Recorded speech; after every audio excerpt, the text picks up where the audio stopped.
My girlfriend once told me, "You're just not attractive anymore." That stung especially because it came right after I'd lost my job. I simply replied, "Bye then." She had no clue about the inheritance waiting in the wings. She only found out weeks later when she stumbled upon a photo of my brand new penthouse on Instagram. To this day, her "I miss us" text remains my favorite screenshot. Everything unfolded last month, and even now, it still feels surreal. For 3 years, I was with a woman named Isabella. I truly believed we were solid.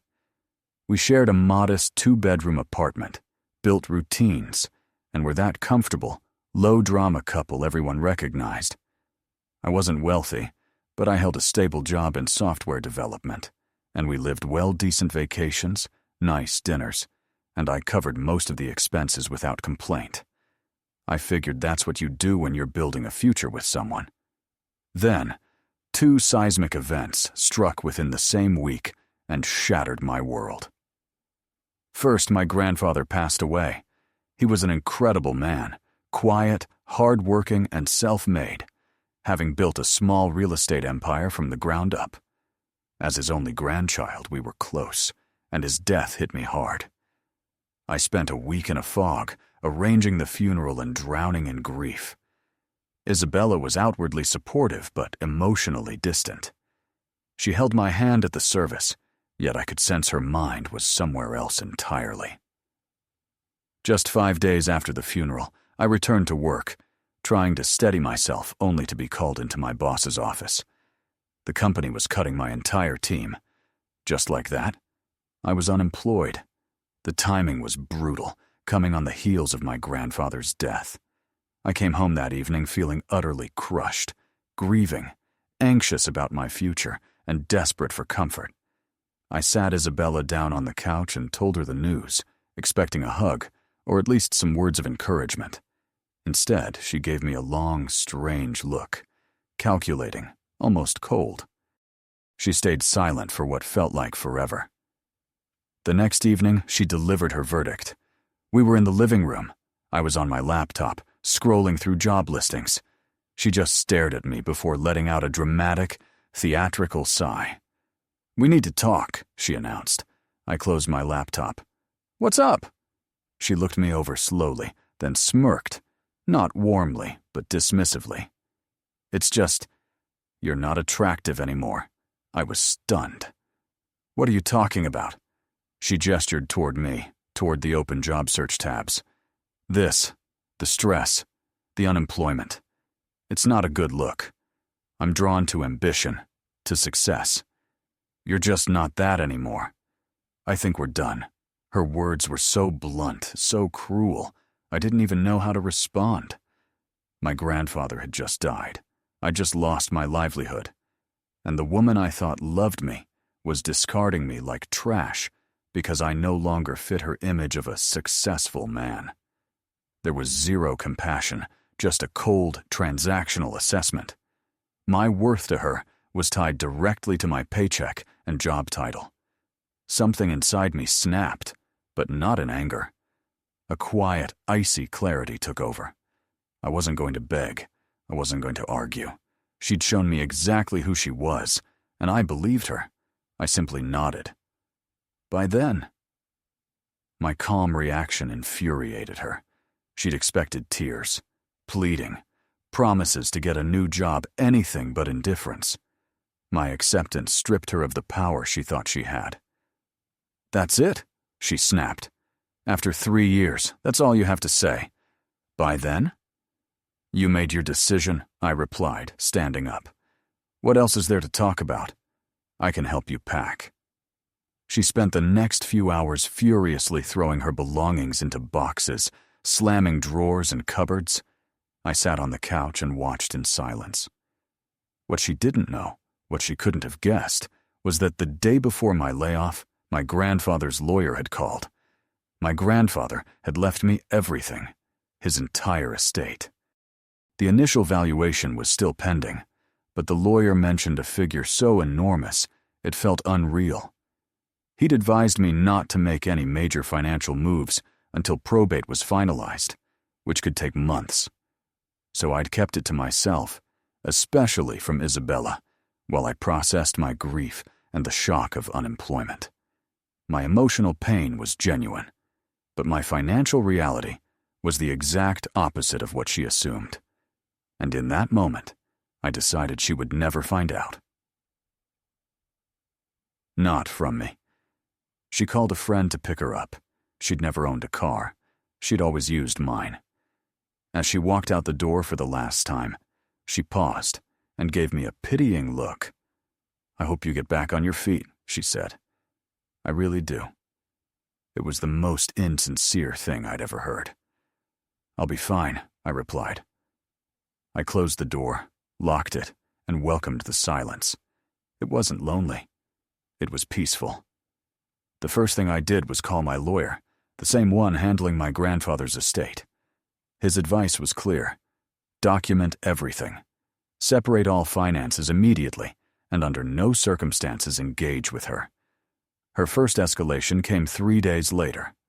I got an alert from my credit card company about a suspicious $5,000 charge at a luxury handbag store.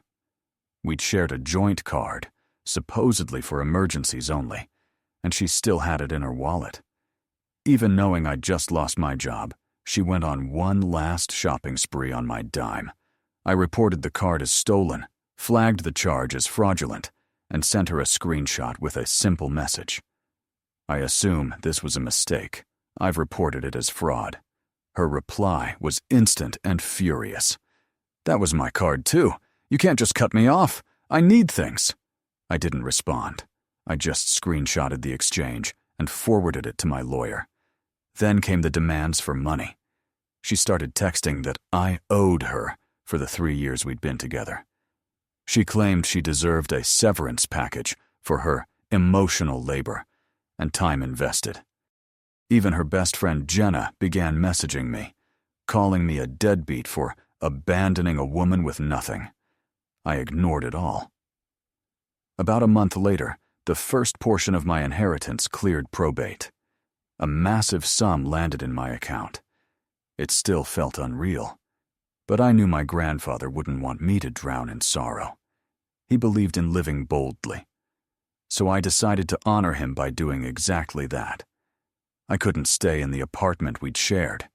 It was saturated with memories, now poisoned by betrayal.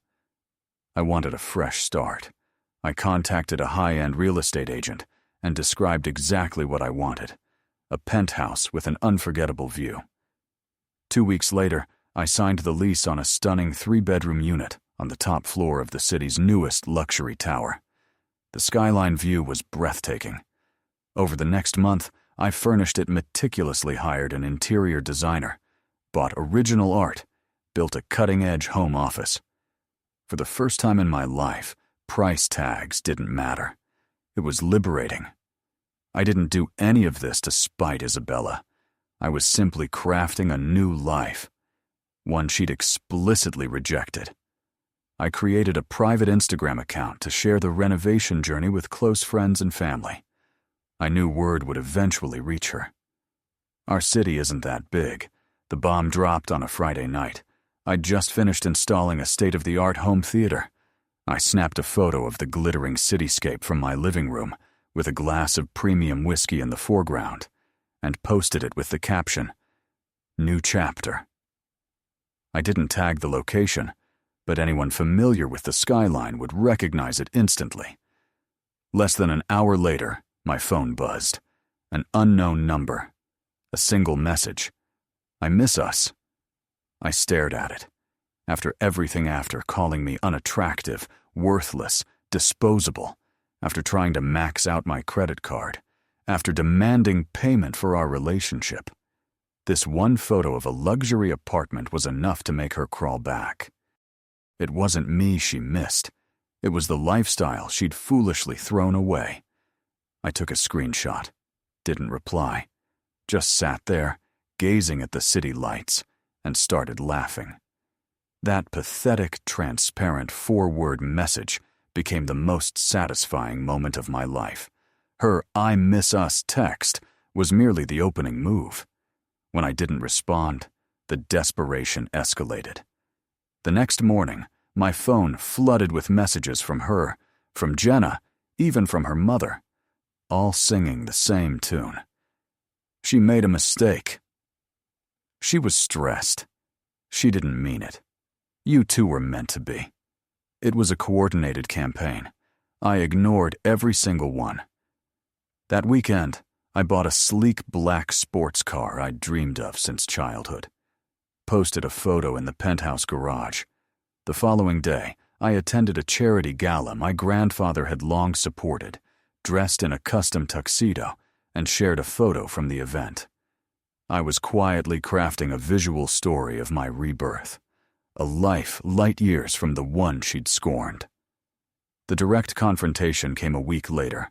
I was dining with friends at a trendy downtown restaurant, seated on the patio. Midway through dinner, I saw her, Isabella, walking toward our table with a practiced, sugary smile. She stopped, placed a hand on my shoulder. "Hey," she cooed, voice dripping with false intimacy. "Fancy seeing you here." My friends fell silent. They knew the whole story. "Isabella," I said without looking up, "what do you want? Can we talk, just for a minute? Privately?" "No," I replied. "We have nothing to discuss. You made yourself perfectly clear." Her smile vanished. "Don't be like this," she whispered. "I know I messed up. I panicked when you lost your job. But I see now I was wrong. I should have had more faith in you." I finally looked up. Faith in me? Or faith in my grandfather's money? Which was it? She flinched as if slapped. "That's not fair, isn't it?" I countered. "You had zero faith in me when you walked out calling me unattractive. What changed? Did my new apartment suddenly make me handsome again?" She was causing a scene. Other diners were glancing over. This was exactly what I'd hoped to avoid, but she'd forced my hand. "Let's go, Isabella," I said firmly. "You're embarrassing yourself." "No," she insisted, voice rising. "I'm not leaving until you talk to me. We had 3 years together. You can't just throw that away." "I didn't throw it away," I said, standing. "You did. You tossed it because you thought I was broke. You made a bad bet, Isabella. You gambled I was a loser, and you lost. Now you live with that. It's not my problem." She stood there, speechless, mouth opening and closing. I sat back down, picked up my fork, and resumed my meal. My friends watched as she finally turned and walked away, face flushed with humiliation. But the saga wasn't over. A few weeks later, I got a call from a man named Kevin, a friend of Isabella's. He said they'd started dating about a month prior. She'd spun him a tale about her terrible ex, me claiming I had a gambling addiction and lost everything, forcing her to leave. He'd been covering her rent and car payments out of sympathy. But then he grew suspicious. She kept asking for more money but never held a job. Then a mutual friend sent him a link to a local magazine feature on high-end real estate transactions. There, in black and white, was a photo of my penthouse, with my name listed as the buyer. Kevin connected the dots. He confronted Isabella, and her entire story collapsed. She'd been using him as a temporary ATM while plotting her return to me. He kicked her out that morning and called not to accuse me, but to thank me. "That article saved me," he said. "I won't waste another dime or minute on her." Last I heard, Isabella moved back in with her parents. Her fling with Kevin ended in disgrace, and any hope of reconnecting with me was reduced to ashes. She'd played the game and lost twice. I haven't heard from her since. I blocked her everywhere. My life is quiet now, and it's good. I launched a small consulting firm with former colleagues, and it's already thriving. The penthouse is incredible. The car is exhilarating. But the best part, the part that still brings a quiet smile to my face, is the peace. I pour myself a glass of whiskey, gaze out at the city lights, and raise a toast to my new chapter.